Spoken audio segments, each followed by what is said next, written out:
নমস্কাৰ ছাত্ৰ-ছাত্ৰীসকল ই কক্সাৰ ক্লাছলৈ মই পল্লৱীয়ে তোমালোক সকলোকে স্বাগতম জনাইছো আমি আলোচনা কৰি আছিলো অষ্টম শ্ৰেণীৰ বিজ্ঞানৰ পাঠ বল আৰু চাপ এই পাঠটোৰ ইতিমধ্যে আমি কিছু অংশ আলোচনা কৰিছো আহা আমি আজি ইয়াৰ পিছৰখিনি আলোচনা কৰো আজি আমি আলোচনা কৰিবলৈ লৈছো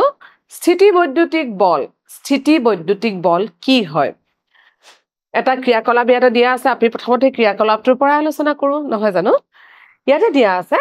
কাগজেৰে ঘহা ষ্ট্ৰ পাইপ এডালে আনডাল ষ্ট্ৰ পাইপ আকৰ্ষণ কৰিছে যদি আনডালু কাগজেৰে ঘহিলোৱা হয় তেন্তে পৰস্পৰ বিকৰ্ষণ কৰে এতিয়া আমি কি কৰিব লাগিব তাৰ আগতে এডাল ষ্ট্ৰ পাইপ ল'ব লাগিব আৰু কাগজেৰে ঘহি ল'ব লাগিব আৰু তেনেকুৱা আৰু এডাল ল'বলৈ দিছে আৰু দুডাল পাইপৰ এডাল উলমাই দিছে আৰু তাৰ পিছত কি কৰিছে কাগজেৰে ঘহা ষ্ট্ৰ পাইপডালেৰে এডালে আনডালক আকৰ্ষণ কৰিছে আৰু আনডাল ঘহিলোৱা হলে আৰু যদি দুডালতে বৈদ্যুতিক বল এটা যদি আহিছে দুডালৰ মাজত কেতিয়াবা কি দেখা গৈছে বিকৰ্ষণো কৰিছে পৰস্পৰক বিকৰ্ষণো কৰিছে ষ্ট্ৰ পাইপডালৰ কাগজেৰে ঘহাৰ ফলত ই স্থিতিবৈদ্যুতিক আধান আহৰণ কৰে অৰ্থাৎ এখন ফুকান কাগজেৰে ষ্ট্ৰ পাইপ এডাল যদি ঘহি লোৱা হয় ইয়াৰ মাজত কি হয় এই ষ্ট্ৰ পাইপডাল আসলতে আহিত হয় আধানৰ দ্বাৰা আহিত হয় আৰু এটো কি বুলি কোৱা হয় স্থিতিবৈদ্যুতিক আধানৰ দ্বাৰা আহিত হয় আৰু এনে ষ্ট্ৰ পাইপডাল আধানযুক্ত বস্তুৰ এটা উদাহৰণ আধানযুক্ত বস্তু এটা আন এটা আধানযুক্ত বা আধানহীন বস্তুৰ ওপৰত প্ৰয়োগ কৰা বলক কি বুলি কোৱা হয় স্থিতিবৈদ্যুতিক বল বুলি জনা যায় গতিকে স্থিতিবৈদ্যুতিক বলটো কি হয় প্ৰথমতে আমি ষ্ট্ৰ পাইপ এডাল লম কাগজ এখনৰে ঘহি এখনক কি কৰিম আমি আধানযুক্ত কৰি লম আৰু ঠিক তেনেকৈ যদি আৰু এডাল পাইপ আমি আধানযুক্ত কৰি দিওঁ তেতিয়া দুডাল পাইপৰ মাজত কি দেখা পাম আমি যদি লগ লগাই দিবলৈ বিচাৰো তেনেহলে বিকৰ্ষণ হ'ব এই এনেকুৱা ধৰণৰ আধানযুক্ত বস্তু এটাত যদি আন এটা আধানযুক্ত বা আধানহীন বস্তুৰ ওপৰত প্ৰয়োগ কৰা হয় তেনেহলে যেটো বল প্ৰয়োগ হয় সেইটো কি বুলি কোৱা হয় স্থিতিবৈদ্যুতিক বল বুলি কোৱা হয় আশা কৰো তোমালোকে নিশ্চয় বুজি পাইছা নহয় জানো বাৰু আগবাঢ়িছো ইয়াৰ পিছৰ বলটো আছে মধ্যাকৰ্ষণ বল আমি আসলতে আলোচনা কৰি আছো অস্পৰ্শীয় বল ইয়াৰ আগৰ ভিডিঅটোত আমি অস্পৰ্শীয় বলৰ ভিতৰত চুম্বকীয় বলৰ বিষয়ে আলোচনা কৰিলো এতিয়া আমি স্থিতিবৈদ্যুতিক বল আৰু মধ্যাকৰ্ষণ বলৰ বিষয়ে আলোচনা কৰি আছো মধ্যাকৰ্ষণ বলটো কি হয় অকমান চোৱা তোমালোকৰ হাতৰ পৰা কলম বা মুদ্ৰা এটা পিছলি গলে কি হয় মাটিত পৰি যায় আমি সকলোৱে জানো যে আমাৰ হাতৰ পৰা যদি কিবা এটা আমি এৰি দিও বস্তুটো কি হৈ যায় তললে পৰি যায় যিকোনো বস্তুৱে পৰি যায় গছৰ পৰা খৰি পৰা পাত বা ফলবোৰ মাটিত কি হয় পৰি যায় মুদ্ৰাটো যেতিয়া হাতৰ মুঠিত থাকে তেতিয়া ই স্থিৰ অৱস্থাত থাকে নহয় নে যদি আমি এটা কলমডাল যদি মই হাতত লৈ থাকো তেনেহলে কি হ'ব কলমডাল স্থিৰ হৈ আছে কিন্তু যদি হাতৰ পৰা পিছলি যায় তেনেহলে কলমডালে কি হয় গতি পায় যি মুহূৰ্ততে ইয়াক হাতৰ মুঠৰ পৰা এৰি দিয়া হয় এই মুহূৰ্ততে ই তললৈ গতি কৰিবলৈ আৰম্ভ কৰে হাতৰ মুহূৰ্ততে কি হয় ই তললৈ গতি কৰিবলৈ আৰম্ভ কৰে আৰু এইটো কথা স্পষ্ট যে এই ক্ষেত্ৰত মুদ্ৰাটোৰ গতি অৱস্থাৰ পৰিৱৰ্তন ঘটিছে এইখিনি অকমান মন কৰিবা যে পৃথিৱীয়ে সকলো বস্তুকে নিজৰ ফালে টানি থকাৰ বাবে বস্তুবোৰ ওপৰৰ পৰা মাটিত পৰে আসলতে আমাৰ পৃথিৱীখনত এটা বিশেষ ধৰণৰ বল থাকে যিয়ে প্ৰত্যেকটো বস্তুকে নিজৰ ফালে টানি থাকে আৰু সেই কাৰণে যেতিয়া আমি ওপৰৰ পৰা বস্তু এটা এৰি দিও বা ওপৰৰ পৰা যদি বস্তু এটা খৰি পৰে গছৰ পৰা যদি খৰি পৰে হাতৰ পৰা যদি খুলকি পৰে সেই বস্তুটো কলৈ গুচি যায় তললৈ গুচি যায় মাটিলৈ গুচি যায় আৰু সকলো বস্তুকে নিজৰ ফালে ওপৰৰ পৰা মাটিত পৰে আৰু এই বলকে কি বুলি কোৱা হয়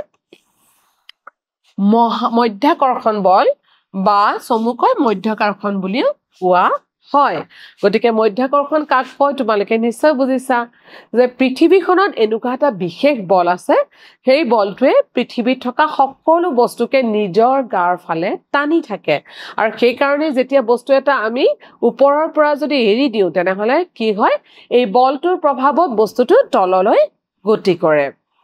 গতিকে আৰু এই বলটোকে কি বুলি কোৱা হয় মধ্যাকৰ্ষণ বল বুলি কোৱা হয় মধ্যাকৰ্ষণ কেৱল পৃথিৱীৰে ধৰ্ম নহয় বাস্তৱিকতে বিশ্ব ব্ৰহ্মাণ্ডৰ প্ৰতিটো সৰু ডাঙৰ বস্তুৱে এটা আনটোৰ ওপৰত বল প্ৰয়োগ কৰি আছে আৰু এই বিশ্ব ব্ৰহ্মাণ্ডত যেটো বল প্ৰয়োগ কৰিছে এইটো বলক কি বুলি কোৱা হয় মহাকৰ্ষণ বল মন কৰিবা যে বিশ্ব ব্ৰহ্মাণ্ডৰ প্ৰতিটো সৰু ডাঙৰ বস্তুৱে এটাই আনটোৰ ওপৰত বল প্ৰয়োগ কৰি আছে আৰু এইটো বলক কি বুলি কোৱা হয় এনে বলক মহাকৰ্ষণ বল বুলি কোৱা হয় গতিকে তোমালোকে মধ্যাকৰ্ষণ বল আৰু মহাকৰ্ষণ বল নিশ্চয় বুজি পাইছা মধ্যাকৰ্ষণ বল হয় পৃথিৱীয়ে সকলো বস্তুকে নিজৰ ফালে টানি থাকে আৰু এই বলটো কোৱা হয় মধ্যাকৰ্ষণ বল আনহাতে বিশ্ব ব্ৰহ্মাণ্ডৰ প্ৰতিটো সৰু ডাঙৰ বস্তুৱে ইটোৱে সিটোক টানি থাকে ইটোৱে সিটোৰ ওপৰত বল প্ৰয়োগ কৰি থাকে আৰু এইটো বলক কি বুলি কোৱা হয় মহাকৰ্ষণ বল বুলি কোৱা হয় এবাৰ আমি আহিছো আৰু এটা নতুন ধাৰণা লৈ পেলাই সাপনো কি আসলতে আমি আলোচনা কৰো নহয় জানো ধুমুহা বা ঘূৰ্ণীবতাহত তীব্ৰ বেগে বলা বতাহে ঘৰৰ ছাল পৰ্যন্ত উৰুৱাই লৈ যায় এয়া তোমালোকে নিশ্চয় দেখিছা নহয় জানো যে তীব্ৰ বেগে যেতিয়া বতাহ আহে বহু বস্তু আমাৰ উৰুৱাই লৈ যায় বতাহ আৰু ঘূৰ্ণীবতাহ বায়ুৰ চাপৰ পাৰ্থক্যৰ বাবে সৃষ্টি হয় বায়ুৰ চাপ আৰু বলৰ মাজত কিবা সম্বন্ধ আছে নেকি ইয়াতে এটা কথা কৈছে বতাহ আৰু ঘূৰ্ণী বতাহ কিহৰ কাৰণে হয় বায়ুৰ চাপৰ পাৰ্থক্যৰ বাবে সৃষ্টি হয় এটা বায়ুৰ চাপ আৰু বলৰ মাজত কিবা সম্বন্ধ আছে নে নিশ্চয় আছে আমি আলোচনা কৰি চাওঁ আহা ইয়াতে এটা চিত্ৰ দিয়া আছে চিত্ৰটো অকমান মন কৰা যে কাঠৰ তক্তা এছটাৰ ভিতৰলৈ গজাল এটা হেঁচি ভৰোৱা হৈছে গজাল এটা কাঠৰ তক্তাত এনেকে ভৰোৱাই দিয়া হৈছে এবাৰ কটাৰী এখনৰ ফুটা আৰু আনটো চুকা ফালটোৰে শাক-পাচলি কাটিবলৈ চেষ্টা কৰাচোন আমি জানো আমি ব্যৱহাৰ কৰা কটাৰীবোৰৰ কি হয় এটা ফাল জুঙা চুকা থাকে আমি ধাৰ কৰি লওঁ চুকা কৰি লোৱা হয় আৰু আনটো ফাল কি থাকে ফুটা থাকে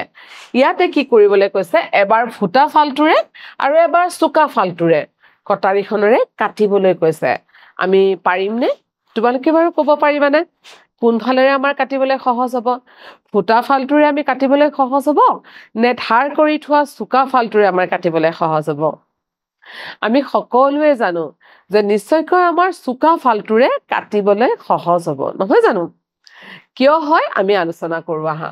আমি অনুভৱ কৰো যে যি অংশৰ ওপৰত বল প্ৰয়োগ কৰা হয় উদাহৰণ স্বৰূপে নখৰ জুঙা মূৰটোৱে এই কামবোৰ সহজে কৰি তোলাত ভূমিকা পালন কৰে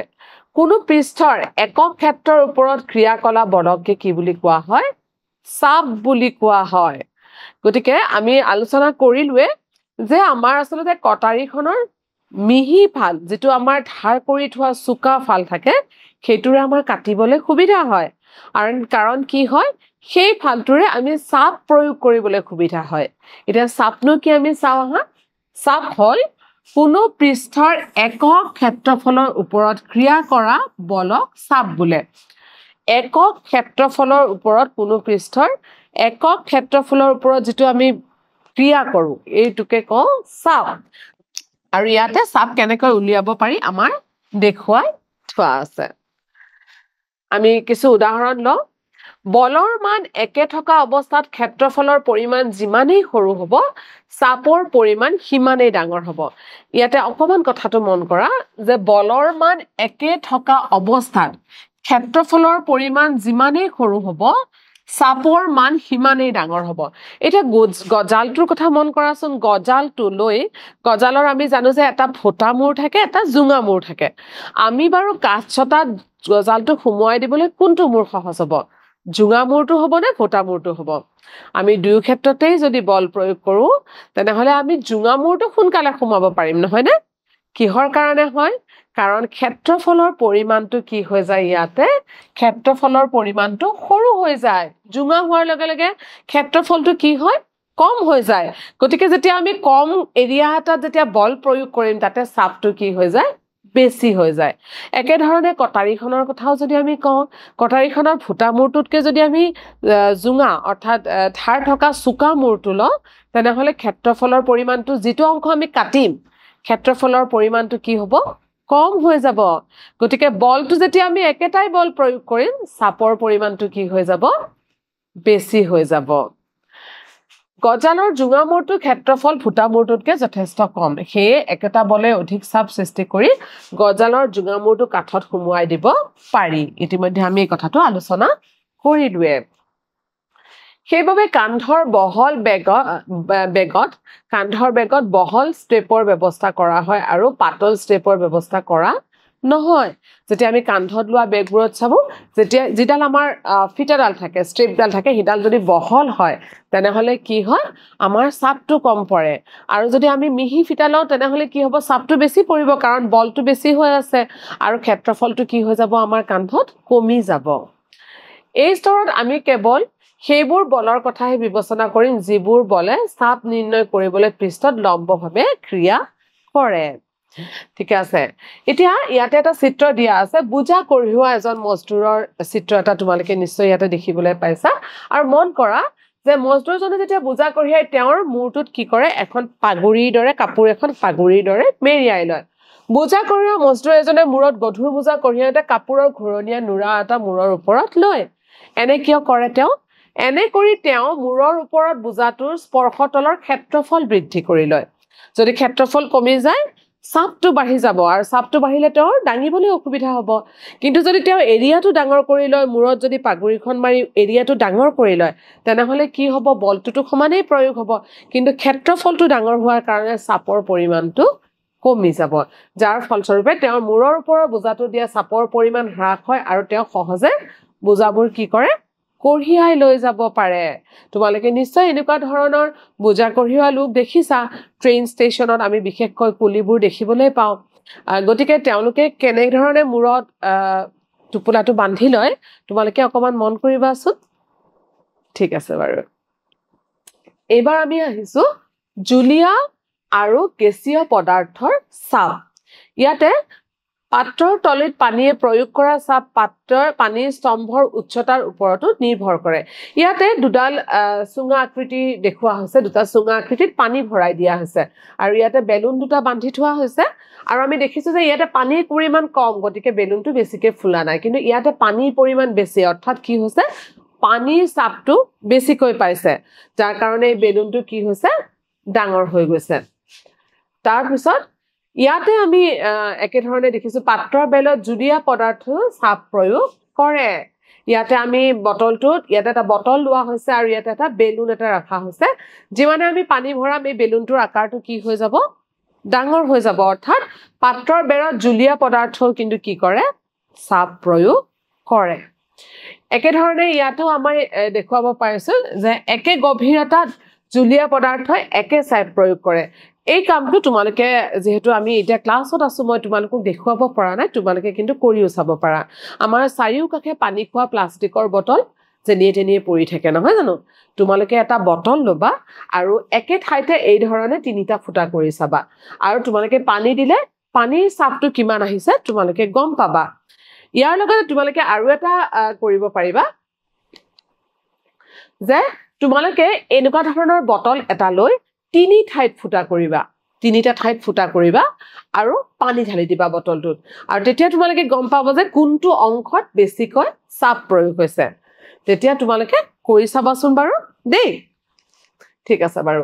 ধৰিবা তোমালোকক এনে এটা বেলুন আছে যিটো ফুটা আছে ইয়াক আমি ফুলাই দিব পৰা নাই আমি ক'ব পাৰো যে বায়ুৱে সকলো দিশতে চাপ প্ৰয়োগ কৰে সাইকেলৰ টিউবৰ পাংচাৰ হলে কি হয় আপুনি লক্ষ্য কৰে যে নলীৰ পৰা গেছবোৰ দ্ৰুত গতিত ওলাই আহে অৰ্থাৎ কি হয় যেতিয়া পাংচাৰ হৈ যায় বায়ুৰ চাপটো বেছি হোৱাৰ লগে লগে কি হয় গেছবোৰ যেনিয়ে তেনিয়ে সোনকালে দ্ৰুত গতিত ওলাই যায় জুলীয়া পদাৰ্থই পাত্ৰৰ বেৰত চাপ প্ৰয়োগ কৰে গেছীয় পদাৰ্থই পাত্ৰৰ বেৰত চাপ প্ৰয়োগ কৰে গতিকে ওপৰৰ ক্ৰিয়াকলাপ কেইটাৰ পৰা আমি দেখিলো যে গেছীয় পদাৰ্থ বা জুলীয়া পদাৰ্থ দুয়োটাই পাত্ৰৰ বেৰত কিন্তু চাপ প্ৰয়োগ কৰে এবাৰ আমি আহিছো বায়ুমণ্ডলীয় চাপ আমাৰ চাৰিওফালে বায়ু আছে বায়ুৰ এই আৱৰণটোক বায়ুমণ্ডল বোলা হয় আমাৰ চাৰিওকাষে বায়ু আছে নহয় জানো আৰু এই বায়ুৱে আৱৰি থকা মণ্ডলটোকে কি বুলি কওঁ আমি বায়ুমণ্ডল বুলি কোৱা হয় ভূপৃষ্ঠৰ কেইবা কিলোমিটাৰ ওপৰলে বায়ুমণ্ডল বিয়পি আছে আৰু বায়ুৱে প্ৰয়োগ কৰা চাপকে কি বুলি কোৱা হয় বায়ুমণ্ডলীয় চাপ বুলি কোৱা হয় এই যে আমাৰ চাৰিওকাষে যে বায়ুবোৰ বিয়পি আছে এই চাপটোকে কি বুলি কোৱা হয় বায়ুমণ্ডলীয় চাপ বুলি কোৱা হয় আমি জানো যে প্ৰতি একক ক্ষেত্ৰফলত প্ৰয়োগ হোৱা বল হল চাপ আমি ইতিমধ্যে এইটো কথা আলোচনা কৰি আহিছো যে প্ৰতি একক ক্ষেত্ৰফলত প্ৰয়োগ হোৱা বল হল চাপ আমি যদি এটো পুৰা একক ক্ষেত্ৰফল কল্পনা কৰো আৰু এই ক্ষেত্ৰফলত এটা বায়ুৰে পূৰ্ণ বহু দীঘল সুঙা থিয় হৈ থকা বুলি ভাবো এই এৰিয়াটোত যদি আমি ভাবো যে বায়ুৰে পূৰ্ণ এটা দীঘল সুঙা থিয় হৈ আছে তেন্তে এই সুঙাত থকা বায়ুৰ ওজনে হ'ব বায়ুমণ্ডলীয় চাপ যদি আমি ইয়াতে জুখিব পৰা কিবা ব্যৱস্থা এটা থাকিলে হয় তেনেহলে আমি গম পালো হয় যে এই যে বায়ুৰ সুঙাটো যে আছে এই বায়ুৰ সুঙাটোটো বায়ুৱে এটা চাপ দি আছে আৰু এইটোৱে হল আমাৰ বায়ুমণ্ডলীয় চাপ ইয়াতে ক্ৰিয়াকলাপ এটা দিছে এখন পৃষ্ঠ এখন ৰবৰৰ শোষক এটাৰে খেচি দিয়া হৈছে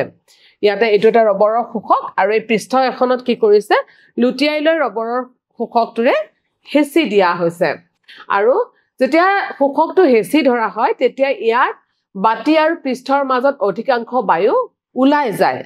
যদি হেচি দিয়া হয় বাতিটো আৰু পৃষ্ঠখনত থকা বায়ুবোৰ কি হয় ওলাই যায় শোষকটো পৃষ্ঠত লিপিত খাই ধৰে কাৰণ ইয়াৰ বহিঃপৃষ্ঠৰ বায়ুমণ্ডলীয় চাপে ক্ৰিয়া কৰে কাৰণ ভিতৰৰ পৰা চাপ দিব নোৱাৰা হয় নহয় জানো আৰু তেতিয়া কি হয় বাহিৰৰ পৰা চাপটো ক্ৰিয়া কৰাৰ কাৰণে এই শোষকটো কি হৈ যায় লিপিত খাই ধৰে আৰু আমি টানি উলিয়াবলৈ অকমান অসুবিধা হয় এতিয়া শোষকটো এৰুৱাই আনিবলৈ বায়ুমণ্ডলীয় চাপক পৰাভূত কৰিব পৰাকৈ বল প্ৰয়োগ কৰিব লাগিব গতিকে শোষকটো আকৌ এৰুৱাই আনিবলৈ চিত্ৰটো চালে ভালকৈ বুজি পাবা যে এই শোষকটো এই বাতিটোত কি কৰিছে এনেকে যেতিয়া চেপি দিয়া হয় এই যেহেতু এটো ৰাবাৰৰ হয় ইয়াৰ মাজত থকা বায়ুখিনি বাতিটো আৰু শোষকৰ মাজত থকা বায়ুখিনি আসলতে ওলাই যাৰ ফলত ভিতৰৰ অৱস্থাটো যেতিয়া বায়ু শূন্য হৈ যায় বাহিৰৰ পৰা বায়ুমণ্ডলীয় চাপটো বেছি হয় যাৰ ফলত শোষকটো আমি